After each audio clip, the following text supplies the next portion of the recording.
Assalamualaikum warahmatullahi wabarakatuh. Alhamdulillah, bertemu kembali dengan saya. Saat ini saya sedang berada di wilayah Cirebon. Berikut sekilas tentang Mbah Kusangkan berdasarkan sumber www.detik.com/Mbah Kusangkan pendiri wilayah Cirebon. Cirebon memiliki banyak kisah dan tempat bersejarah. Daerah di pantai utara Jawa Barat, Jabar, ini meninggalkan sejumlah destinasi wisata religi. Salah satunya Keramat Talun atau makam Mbah Kusangkan yang berlokasi di Desa Cirebon Girang, Kecamatan Talun, Kabupaten Cirebon. Situs yang dikeramatkan ini selalu ramai peziarah, terutama pada saat malam Jumat Kliwon atau saat malam 1 Suro, atau 1 Muharram. Lokasinya tak jauh dari pusat kota dan Kabupaten Cirebon. Biasanya, rute rombongan peziarah usai mendatangi kompleks pemakaman Sunan Gunung Jati di Kecamatan Gunung Jati, mereka berkunjung ke makam Mbah Kusangkan. Bisa dibilang menjadi tujuan kedua setelah wisata religi setelah makam Sunan Gunung Jati. Pangeran Cakrabuana atau Mbah Kusangkan ini anak dari Prabu Siliwangi IX Samanyi Subanglarang. Kalau di kerajaan Pajajaran dulu beliau namanya Pangeran Walang Sungsang, terus belajar agama Islam dan keluar dari kerajaan lanjut ke Cirebon. Mbah Kusangkan memiliki dua saudara kandung yakni Nyi Rara Santang dan Prabu Kian Santang. Mbah Kusangkan, kata dia, dahulunya merupakan sosok yang membangun peradaban di Cirebon mulai dari sektor pendidikan, ekonomi, budaya hingga ajaran Islam. Kemudian, Mbah Kusangkan menikahi Nyi Endang Geulis yang merupakan anak dari gurunya yakni Danwarsih. Setelah menikah beliau punya anak namanya Nyi Mas Pakungwati yang dinikahkan ke Sunan Gunung Jati, Syarif Hidayatullah, yang merupakan anak dari Nyi Rara Santang. Dalam menimba ilmu agama Islam, Mbah Kusangkan bersama adiknya Nyi Rara Santang dan mereka berguru pada Syekh Nurul Jati. Alhamdulillah kami sudah mulai sampai di area Mbah Kusangkan Cirebon. Menurut sumber https://nu.or.id, Mbah Kusangkan tokoh babat alas Cirebon. Cirebon merupakan salah satu daerah sentral penyebaran Islam di Jawa Barat. Selama ini masyarakat masyhur hanya mengenal Syarif Hidayatullah atau Sunan Gunung Jati sebagai tokoh utama penyebar Islam di Jawa Barat, salah satunya di Cirebon. Tetapi jika ditelusuri lebih jauh, tokoh babat alas Islam di Cirebon atau orang yang pertama kali membangun pondasi keislaman adalah Mbah Kusangkan, lahir sekitar 1423 Masehi.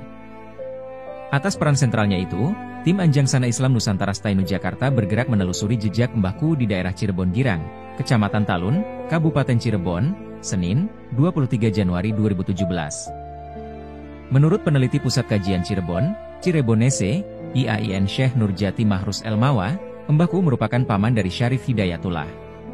Masyarakat mengenal Mbahku sebagai uanya Syarif Hidayatullah atau Sunan Gunung Jati, diujar Mahrus yang juga dosen Pascasarjana Stainu Jakarta ini. Dalam berbagai literatur menurut Mahrus, Mbahku mempunyai 5 nama yaitu Pangeran Cakrabuana, Walang Sungsang, Haji Abdullah Iman, Syekh Somadullah, dan Mbah Kusangkan Cirebon Girang itu sendiri. Mbah Kusangkan terlahir 3 bersaudara, yakni Mbah Kusangkan, Raden Kian Santang, beserta Nyai Rara Santang dari pasangan Prabu Siliwangi dan Nyai Subanglarang. Sebagai putra mahkota, Mbahku mewarisi sifat kepemimpinan ayahandanya, Prabu Siliwangi. Hal ini terbukti dari pencapaiannya yang berhasil menduduki tahta Cirebon di bawah kerajaan Pasundan yang saat itu dipimpin Raja Galuh, dan Mbahku merupakan raja pertama. Perjuangan Mbahku membangun Cirebon dan menyebarkan Islam dimulai pada usianya yang kala itu masih menginjak 25 tahun. Ia mulai berdakwah, hingga mencapai puncaknya saat ia menduduki singgasana kerajaan Cirebon. Dari situ ia memiliki kekuatan untuk memperluas wilayah dakwahnya. Semasa hidup, Mbahku memiliki 2 istri, yakni Nyi Endang Golis dan Nyai Ratna Lilis. Dari pernikahannya dengan Nyi Endang Golis dianugerahi keturunan Nyi Pakungwati yang kelak menjadi salah satu pendamping Syekh Syarif Hidayatullah. Syekh Syarif Hidayatullah sendiri merupakan putra dari Nyai Rara Santang, adik Mbah Kusangkan. Sedangkan dari pernikahannya dengan Nyai Ratna Lilis dianugerahi seorang putra bernama Pangeran Abdurrahman. Menurut beberapa catatan sejarah, Mbah Kusangkan menyukai sejumlah hewan, yakni kucing candramawa, macan samba, dan kebo dongkol bule karone. Ketiga hewan tersebut diyakini sudah punah dan sekarang menurut kepercayaan orang setempat ketiga hewan itulah yang menjaga makam Mbahku. Bentuk dari ketiga hewan tersebut dapat dilihat pada patung-patung hewan yang ada di sekitar lokasi makam. Mbahku menetap di daerah Cirebon Girang, Talun sampai akhir hayatnya pada tahun 1500-an Masehi atau abad 16 awal. Sumber sejarah lain menyebut, Mbah Kusangkan wafat tahun 1529 Masehi. Pelopor kebudayaan Pasundan Islami. Selain Panglima Ulung, Mbah Kusangkan adalah pelopor kebudayaan Pasundan Islami. Dalam masa 4 abad lamanya yaitu menaklukkan Pajajaran, keraton ayahandanya yang Hindu. Karena itu ia diberi gelar kehormatan Pangeran Cakrabuana. Pangeran Cakrabuana mulai memerintah Cirebon pada 1 Suro tahun 1445 Masehi. Waktu itu ia belum mencapai usia 22 tahun. Memang masih terlalu muda, tetapi ia mampu memegang kendali pemerintahan selama 38 tahun sejak tahun 1445 Masehi hingga tahun 1479 Masehi. Mbah Kuwu juga memiliki kriteria kepeloporan pengembangan ilmu pengetahuan dan peradaban yang sangat tinggi. Ia senantiasa menaruh perhatian besar terhadap berbagai macam ilmu pengetahuan, sastra dan seni budaya, melestarikan dan mengembangkannya. Ayahnya, Prabu Siliwangi telah mencurahkan perhatian dan mendidiknya dengan ilmu kemiliteran, politik dan kesaktian sejak kecil. Demi mencerdaskan anaknya, ia diserahkan kepada ulama-ulama besar pada zamannya yang menguasai bidang kajian ilmu agama Islam, sastra, falak dan kesaktian. Mereka adalah Syekh Qurratulain, Syekh Nurjati, Syekh Bayanillah, Ki Gede Danwarsi, Ki Gede Nagakumbang, dan Ki Gede Bangocangak. Dakwah Islam mulai menyebar luas di daerah Cirebon, Kuningan, Majalengka, Indramayu, Subang, Sumedang, Purwakarta, Karawang, Priangan, Bogor yang kemudian mengalir ke Banten. Dari proses dakwah tersebut, wilayah Keraton Cirebon menjadi satu antara bagian utara dan selatan, antara Cirebon dan Banten. Kemudian, ibu kota kerajaan Cirebon dipindahkan ke Lemahungkuk. Di sana lalu didirikan keraton baru yang dinamakan Keraton Pakungwati. Beberapa sumber setempat menyebut, pendiri keraton Cirebon adalah Pangeran Cakrabuana. Namun, orang yang berhasil meningkatkan statusnya menjadi sebuah kesultanan adalah Syekh Syarif Hidayatullah yang oleh Babat Cirebon dikatakan identik dengan Sunan Gunung Jati. Sumber ini juga mengatakan bahwa Sunan Gunung Jati adalah keponakan dan pengganti Pangeran Cakrabuana atau Mbah Kuwu Sangkan.